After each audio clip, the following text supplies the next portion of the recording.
ಬೇಕು ಮೀಸಲಾತಿ ವರ್ಗೀಕರಣ ಜಾರಿಗೆ ಮೀಸಲಾತಿ ವರ್ಗೀಕರಣ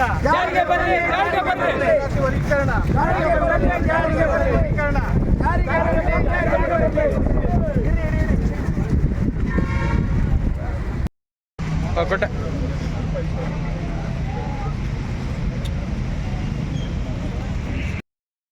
ನಮಗೆ ಬೇಕು ಬೇಕೇ ಬೇಕು ನಮಗೆ ಬೇಕು ಎಲ್ಲಿಯವರೆಗೆ ಹೋರಾಟ ಎಲ್ಲಿಯವರೆಗೆ ಹೋರಾಟ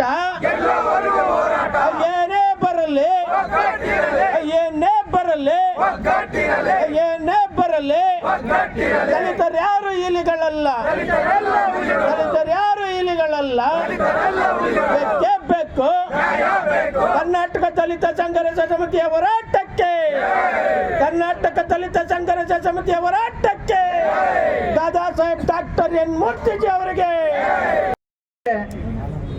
2007-8ರಲ್ಲಿ ಆಯೋಗವನ್ನು ಮಾಡಿದರು.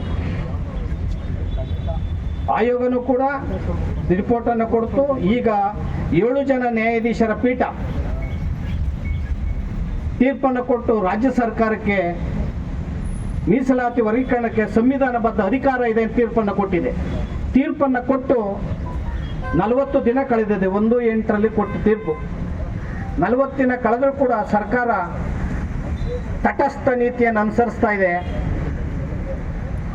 ಆದ್ದರಿಂದ ಸರ್ಕಾರ ಈ ಮೀಸಲಾತಿನ ವರ್ಗೀಕರಣಕ್ಕೆ ಮುಂದಾಗಬೇಕು ಅಂತ ನಾವು ಒತ್ತಾಯವನ್ನು ಮಾಡಿ ಇಡೀ ರಾಜ್ಯಾದ್ಯಂತ ಹೋರಾಟವನ್ನು ಇವತ್ತು ಮಾಡಿದ್ದೇವೆ. ಇವತ್ತಿನ ನಿರಂತರವಾಗಿ ಜನಾಂದೋಲನ ಹೋರಾಟವನ್ನು ನಡೆಸ್ತೇವೆ. ಮುಂದಿನ ತಿಂಗಳು ಕೊನೆ ವಾರದಲ್ಲಿ 5 ಲಕ್ಷ ಜನ ಸೇರಿ ರಾಜ್ಯದಲ್ಲಿ ಬೃಹತ್ ಹೋರಾಟವನ್ನು ಮಾಡ್ತೇವೆ. ಜೊತೆಗೆ ಮುಖ್ಯಮಂತ್ರಿ ಸಿದ್ದರಾಮಯ್ಯನವರ ಅಧಿಕಾರ ಏನು ಹೋಗಲ್ಲ. ಇವತ್ತು ಹೇಳಿದ್ದೇನೆ, ಅವ್ರ ಜಡ್ಜ್ಮೆಂಟು ಬೇರೆ ರೀತಿ ಆಗ್ತದೆ, ಅವ್ರು ಏನು ಹೋಗಲ್ಲ, ಅವ್ರು ಇರ್ತಾರೆ. ಕೂಡಲೇ ನೀವು ಮೀಸಲಾತಿ ವರ್ಗೀಕರಣ ಮಾಡಬೇಕು ಅಂತ ನಾನು ಹೇಳೋದ್ರ ಮೂಲಕ ಮಾದೇವಪ್ಪಾಜಿ ಅವ್ರಿಗೂ ಕಳಕಳಿ ಇದೆ. ನೀವು ಮೀಸಲಾತಿ ವರ್ಗೀಕರಣ ಮಾಡಲೇಬೇಕು.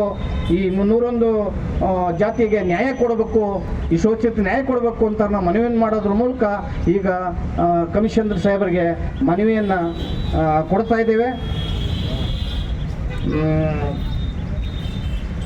ಮತ್ತು ಮನವಿಯ ಮೊದಲು ಸಾಹೇಬರು ಮನವಿ ಪಡೆದ ನಂತರ 1-2 ನಿಮಿಷ ಮಾತಾಡ್ತಾರೆ.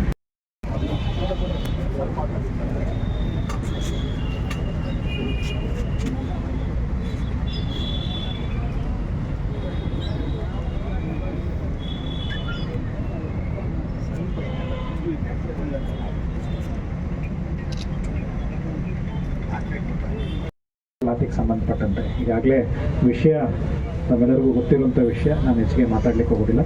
ಈಗಾಗಲೇ ಮಾನ್ಯ ಸರ್ವೋಚ್ಚ ನ್ಯಾಯಾಲಯದ ಆದೇಶದಂತೆ ಏನು ಕ್ರಮ ವಹಿಸಬೇಕಾಗಿರೋದು ಸರ್ಕಾರದಲ್ಲಿ ಚರ್ಚೆ ನಡೀತಾ ಇದೆ. ಈ ಒಂದು ಏನು ಮನವಿಯನ್ನು ಕೊಟ್ಟಿದ್ದಾರೆ ಖಂಡಿತವಾಗ್ಲೂ ಸರ್ಕಾರದ ಒಂದು ಗಮನವನ್ನು ಸೆಳೆಯಲು ಮಾಡ್ತಾರೆ. ಈಗಾಗಲೇ ತಮ್ಮ ಅಧ್ಯಕ್ಷರು ಹಾಗೂ ಪದಾಧಿಕಾರಿಗಳು ಹೇಳಿದಂತೆ ಮಾನ್ಯ ಸಚಿವರು ಕೂಡ ಕಾಲ್ ಮಾಡಿ ಈ ಒಂದು ವಿಷಯದ ಬಗ್ಗೆ ತುರ್ತಾಗಿ ಕ್ರಮ ವಹಿಸಬೇಕು ಅಂತ ಹೇಳಿದ್ದಾರೆ.